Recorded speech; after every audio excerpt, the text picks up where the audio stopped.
vakatanga kundibata-bata, zviya zvekutoda kundimhanyisa, kasiketi ndakabva ndabvisa, kataiti ndakabva ndabvisa. Oyo timu Masvingo iri kupisa guys, timu Masvingo iri kupisa, Zimtanzo Cup Clash Masvingo. Aiwa pakaipa guys. Garai masubscribe nekulike guys, because pachanakidza pano.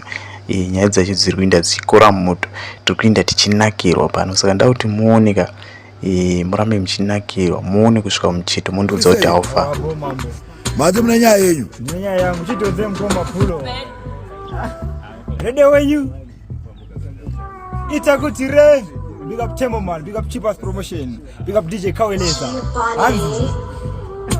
Hanzi. Chibate chwaizia. Omba mwana udzana zvukuitika manheru kujeni kwedu Hanzi.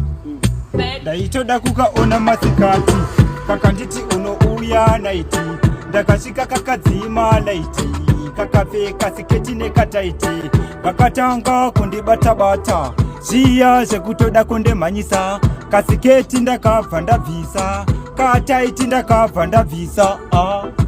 Ishena here bebi wangu, ishena here kase wambotamba mbaruri. Ishena here bebi wangu, ishena here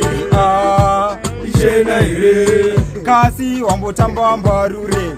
Perfume kanga kakazadza, romenzi kaivaraidza, ndichitoti nhasi nchakaridza, shena ndoyandakatadza, zvidzva zvakazara shena, ndikati nchakuona mangwana, takatanga kutonetsana, kachinditi siya bolonja.